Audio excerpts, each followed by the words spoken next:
Hi everyone, welcome back to the channel. My name is Christina July and I am a business analyst living in South Africa. If you are new here, please don't forget to subscribe and turn on your notifications so you never miss out on some conversations around finances and everything adulting. Like, we're just having adult conversations around here, like adulting 101.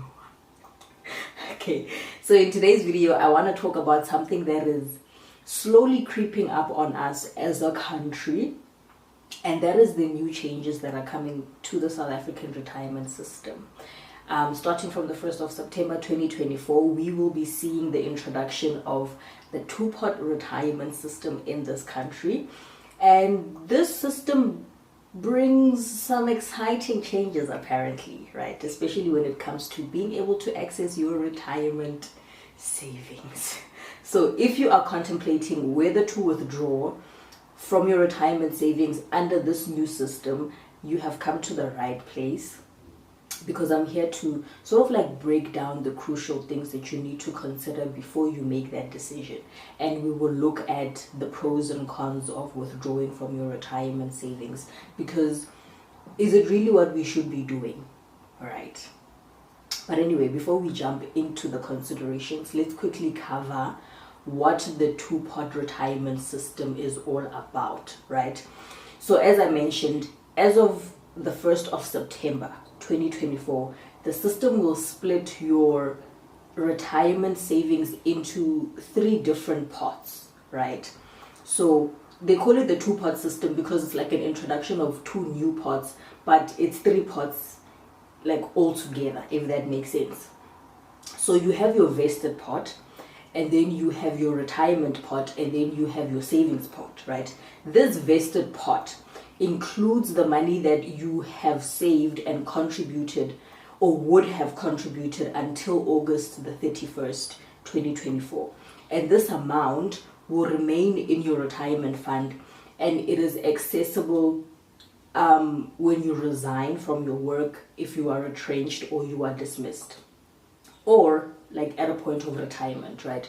So it will be paid out in cash or as a pension income at retirement, like you purchase a living annuity. I think it's called the living annuity. It is subject to taxes and all of those lovely things, right? And then you have the second pot, which is the retirement pot, right? So from the 1st of September, all of your contributions will be divided, right? 2/3 going to the retirement pot, and then 1/3 going to the savings pot. So this retirement pot, this is where 2/3 of all of your new contributions will be going, right? This pot is meant to be used solely for retirement purposes, and you cannot access it until you retire. And at that point, it must be used to buy a pension from like an approved fund for like monthly income after retirement, right?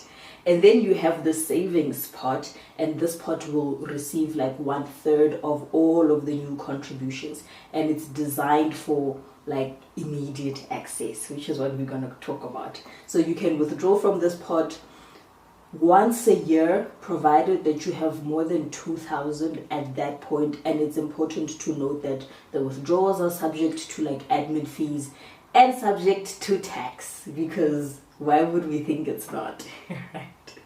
Another point is that from your vested pot, that first pot that we are talking about, all of your contributions that you'll be making right until like the end of August, 10% of whatever is in there, 10% of your contributions will be moved into this third pot that we call the savings pot, right? To give it like an initial boosting, and they call it seeding. I think it's capital seeding, right? And this 10% is capped at 30,000. So if your 10% is like 50,000, you're not getting 50,000. You can only get like 30K, right? So I think now let's get into what I want to talk about.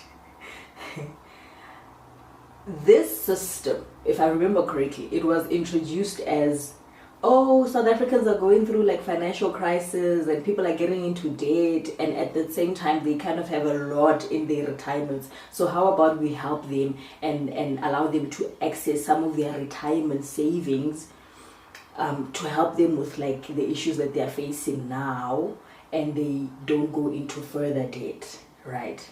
So now, I think the first thing to consider is whether you are facing a genuine financial emergency, or if your need is more like short term, it's really not serious, because with this new system, you now have access to a portion of your savings through the savings pot. And it offers you some flexibility, and you'll be given this access once a year, every year, to tap into your savings and chow the money, The pros is you have this immediate relief, right? If you are dealing with a significant financial emergency, such as like an unexpected medical expense, or like your car tire burst or whatever, and you need to fix it, accessing those savings can provide you like the relief that you need without you needing to take on debt and getting yourself in more trouble and things like that. So I think in that sense it's fine, right? Or it kind of makes sense, right? But then the con is that every cent, every rand that you withdraw now is a rand or a cent that won't be available to grow for your retirement. And it could significantly reduce your retirement savings over the long term. It could affect your ability to retire comfortably, because you might miss out on potential investment gains and all of those like economic terms and things like that. Growth, right? Like you're taking the money away from what it was intended to do, right? So personally, I would say stay clear from using retirement savings for short-term needs, because you weren't saving for that, right? And I think, have an emergency fund. That's why you have emergency funds. So when you come across an emergency that requires money, you have an emergency fund. That's what it's there for. Your retirement savings are not to cover emergency funds. An emergency fund, it's not to cover financial emergencies. An emergency fund is to cover financial emergencies, right? So now we're taking this money that is meant for like the future you, that is meant for like you retiring comfortably and not being a burden on your children, right? And you're going to use that money now to get out of trouble now. Have an emergency fund. That's why we say have an emergency fund that is separate from your retirement savings, so you leave your retirement funds untouched for as long as possible to ensure long-term financial security, right? I think another important thing to consider is how withdrawing from your retirement savings will affect your long-term retirement plan. Because with this two-pot system, you need to think about the potential impact on your retirement goals.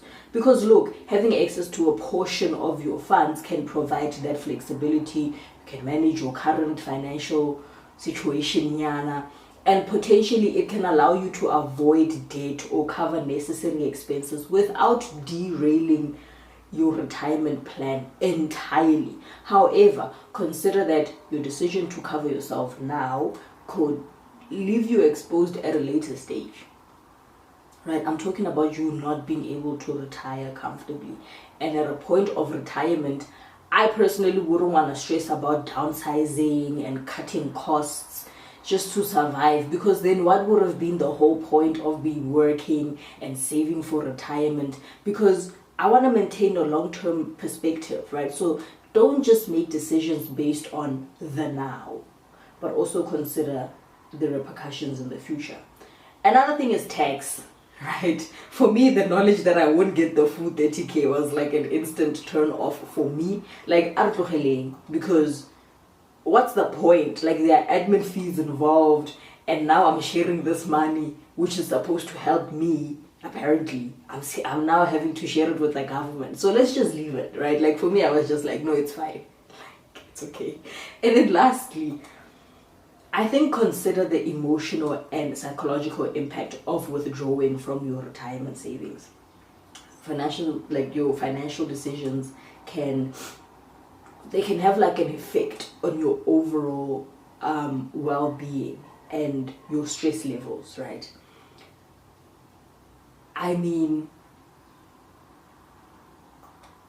accessing funds from the savings right now, right? Like I said, it can provide immediate relief and reduce like your financial stress, and it can positively impact your well-being. Like right now you are fine, you've covered what you needed to cover. But then at the same time, like future stress, the long-term impact of reducing your retirement savings, it can lead to future stress and anxiety about not having enough at the point of retirement, right? And this could again affect your overall quality of life and your financial stability. So it's a thing of like saving yourself now, but then you're exposing yourself later, you know. So for me, I'm just like, let's leave it. Like let's just leave it. I would literally say leave the retirement savings alone. Work on building an emergency fund instead, which you can access at any point, because it's your money and you won't have any severe financial repercussions. Like it's your money, you planned, and you say to yourself, not that you're expecting emergencies to come up, but should they come up, you have like money that's chilling there that could address those things without having to disrupt your life, you know, or at least like your finances. So unless if you are in serious trouble, like don't do it. But if you are in serious trouble, like you are drowning in debt, or you know there's like people involved and things like that, then sure, it's fine.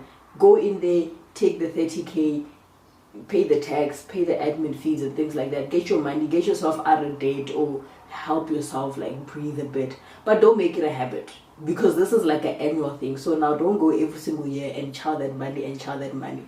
Next thing, now you can't retire, or you now there like following the SASA line, because when you ate your money just because it was there. So don't do it. Don't make it a habit. Get yourself out of the trouble like this one time, and then immediately focus on building up an emergency fund, because who tricky, guys, who complicated, life is just like that. But do what's best for you and give it like proper thought and weigh your options and make a decision that is really best for you, and not just your current you, because you're feeling the heat now, but the future you as well, right? Like consider that as well. But yeah, that's all I wanted to say. Please comment below what you guys are thinking, and thank you guys so much for watching, and I'll see you in the next video. We'll be talking about something different. Yeah, like this is depressing, but I'll see you guys in the next one. Bye.